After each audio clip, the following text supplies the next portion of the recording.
Bismillahirrohmanirrohim. Assalamualaikum warahmatullahi wabarakatuh. Alhamdulillah, puji syukur kita panjatkan kehadirat Allah Subhanahu wa Ta'ala, karena kita semua hari ini diberikan kesehatan untuk dapat melanjutkan pembelajaran kita pada hari ini. Sebelum kita melanjutkan pelajaran hari ini, Ibu mengajak kalian untuk melakukan doa bersama ya. Bismillahirrohmanirrohim. Robbi sidni ilman warzuqni fahman. Ya Allah, tambahkanlah aku ilmu dan berikanlah aku rezeki akan kepahaman. Amin. Nah, pada pertemuan kita sebelumnya, kita belajar tentang sistem pencernaan pada hewan ruminansia. Ayo, siapa di sini yang masih mengingat ada berapa organ pencernaan pada hewan ruminansia? Ayo, angkat tangannya. Iya, betul sekali nak ya. Hewan ruminansia memiliki 5 organ pencernaan. Yang pertama adalah mulut, kemudian kerongkongan, kemudian yang ketiga ada lambung, kemudian ada usus halus, dan yang terakhir ada anus. Nah, hewan ruminansia memiliki organ pencernaan yang berbeda dari hewan-hewan lainnya ya nak. Seperti ciri khas dari hewan ruminansia itu di bagian lambungnya terdapat 4 bagian. Ayo, siapa yang masih ingat? Iya, betul sekali.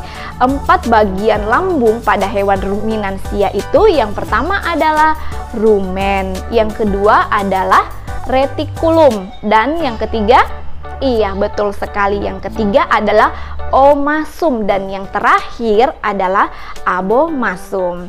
Nah, mungkin dari kalian di sini ada yang bertanya-tanya, nah Bu Guru, kalau misalnya sistem pencernaan pada manusia itu apa saja? Nah, untuk hari ini khusus kita akan belajar tentang sistem pencernaan pada manusia.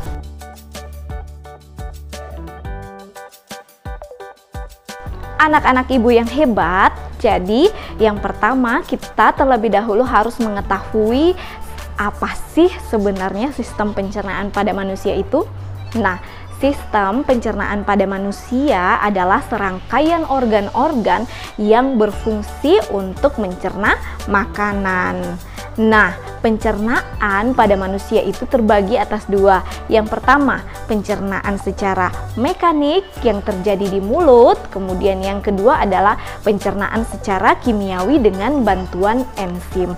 Berikut Ibu akan memperlihatkan apa sih fungsi-fungsi dari seluruh organ pencernaan pada manusia. Sistem pencernaan. Pencernaan dimulai di dalam mulut. Gigi memotong makanan, kelenjar ludah menghasilkan enzim yang berfungsi untuk menghaluskan makanan agar mudah ditelan. Lidah kemudian mendorong makanan ke dalam kerongkongan. Nah, di dalam kerongkongan makanan didorong dan diremas agar masuk ke dalam lambung. Proses ini terjadi selama 5-6 detik. Lambung memiliki 3 fungsi. Yang pertama, menyimpan makanan selama 2-4 jam. Kemudian melumatkan dan mencampur makanan dengan aneka enzim dan cairan asam lambung.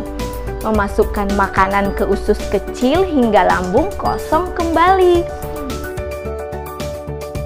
Di usus kecil atau usus halus, zat-zat gizi seperti protein, lemak, karbohidrat, vitamin, dan mineral diserap oleh tubuh. Pankreas menghasilkan enzim dan hati menghasilkan empedu. Enzim dan empedu itu membantu pencernaan dan penyerapan makanan di usus kecil. Bentuk usus kecil seperti pipa yang berdiameter 3-5 cm. Panjang usus kecil 6-8 meter. Lebih panjang daripada tubuh kita ya nak. Selanjutnya, sisa-sisa makanan yang tidak diserap akan masuk ke dalam usus besar. Di usus besar, air dan mineral diserap sampai habis. Sisa-sisa makanan yang tidak dicerna di usus besar akan masuk ke dalam anus. Anak-anak hebat, bagaimana tadi video pembelajarannya? Iya, sangat menarik sekali bukan?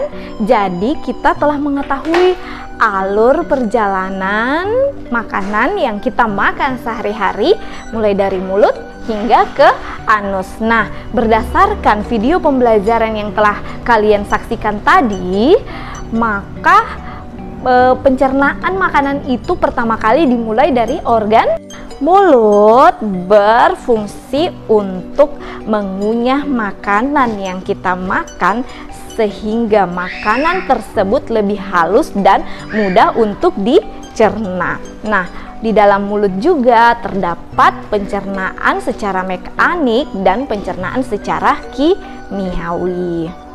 Nah, organ pencernaan berikutnya adalah kerongkongan atau esofagus. Jadi, makanan yang tadi yang sudah dikunyah melalui mulut selanjutnya masuk ke dalam kerongkongan. Nah, di dalam kerongkongan inilah yang menjadi jalur untuk mengantarkan makanan dari mulut hingga masuk ke dalam lambung kita. Nah, organ pencernaan yang ketiga adalah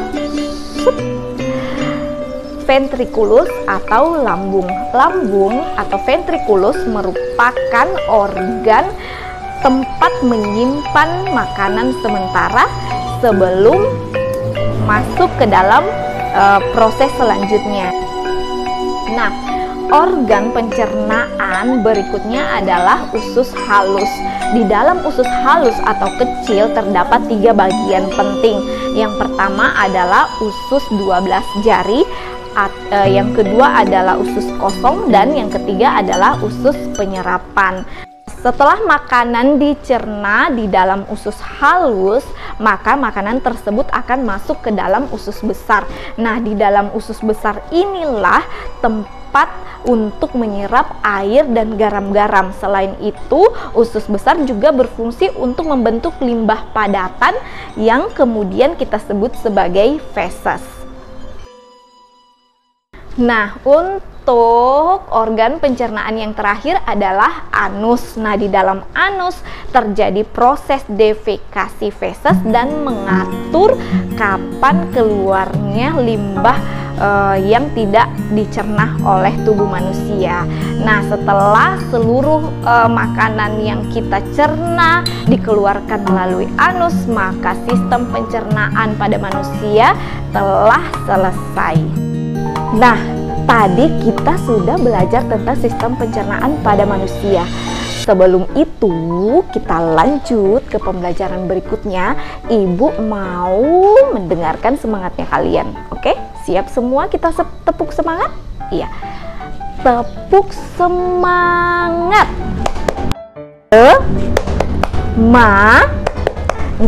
Semangat. Oke, semuanya sudah semangat ya. Sekarang kita berlanjut ke pembelajaran berikutnya. Penjelasan tentang materi iklan dan unsur-unsur dalam sebuah iklan itu akan dijelaskan oleh kembarannya ibu ya. Yuk kita panggil kembarannya ibu untuk menjelaskan. Yuk sama-sama. Ibu Andi. Ibu Andi. Halo, ketemu lagi dengan Ibu Andi. Ibu akan menjelaskan tentang unsur-unsur iklan. Silahkan disimak ya, Nak. Iklan adalah berita atau pesan untuk membujuk dan mendorong orang agar tertarik pada barang ataupun jasa yang ditawarkan. Iklan biasanya dipromosikan melalui media periklanan seperti televisi, radio, koran, majalah, internet, dan lain-lain. Unsur-unsur iklan. Yang pertama ada nama produk. Yang kedua, gambar produk menarik. Yang ketiga, mengandung kalimat deskriptif. Dan yang keempat, bersifat persuasif atau membujuk. Nah, berikut ini Ibu akan menampilkan sebuah iklan media cetak yang nantinya kita akan melihat apakah di dalam iklan tersebut telah memenuhi unsur-unsur iklan. Nah, yang pertama, unsur-unsur iklan itu ada nama produk. Bisa kalian lihat di sini itu ada nama produknya ya. Nama produknya adalah Proma. Nah, unsur iklan yang kedua adalah gambar produk harus menarik. Nah, kalian bisa lihat di gambar ini, menurut anak-anakku sekalian, apakah gambar iklan ini bersifat menarik? Ya, tentu saja ya nak ya. Bisa kita lihat gambarnya sangat menarik, bukan? Unsur iklan yang ketiga adalah mengandung kalimat deskriptif. Nah, di dalam gambar iklan Proma ini terdapat kalimat deskriptif yang berbunyi obat herbal untuk gangguan lambung. Nah, kalimat deskriptif ini sendiri berfungsi untuk memberikan informasi kepada pembaca tentang kegunaan dan kelebihan daripada iklan tersebut. Nah, selanjutnya yang keempat adalah ada kalimat yang bersifat persuasif. Nah, bisa kalian lihat di bagian gambar ini terdapat kalimat 8 jenis herbal. Nah, ini sebenarnya sudah termasuk dalam kalimat yang bersifat persuasif ya, karena orang-orang akan tertarik untuk membeli ketika melihat bahwa oh, di dalam Proma ini ada 8 herbal. Nah, anak-anak hebat, itulah tadi penjelasan tentang unsur-unsur dalam sebuah iklan. Dan contoh yang kalian lihat tadi adalah contoh iklan yang di dalamnya terdapat unsur-unsur iklan. Nah, semoga dengan pemberian contoh tersebut kalian dapat memahami apa sih sebenarnya unsur-unsur dalam sebuah iklan. Nah, untuk lebih memudahkan kalian dalam memahami materi tentang iklan dan unsur-unsur dalam sebuah iklan, maka Ibu akan memberikan kalian tugas ya. Berikut adalah tugasnya. Silakan disimak.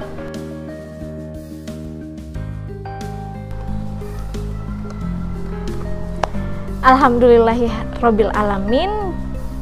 Akhirnya kita sudah hampir selesai pada pembelajaran kita pada hari ini ya nak.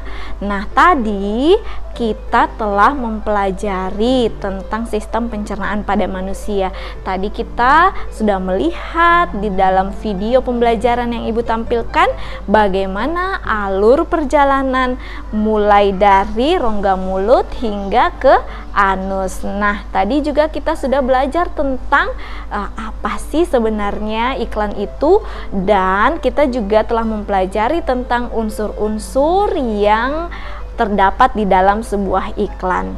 Nah, untuk selanjutnya Ibu memberikan kesempatan kepada kalian untuk menyelesaikan soal-soal evaluasi yang mana linknya telah Ibu kirimkan di Google Classroom dan di grup WA kalian. Jadi silahkan dicek ya nak ya. Mohon diselesaikan evaluasi yang telah Ibu berikan. Anak-anak hebat, tibalah kita pada akhir pembelajaran hari ini.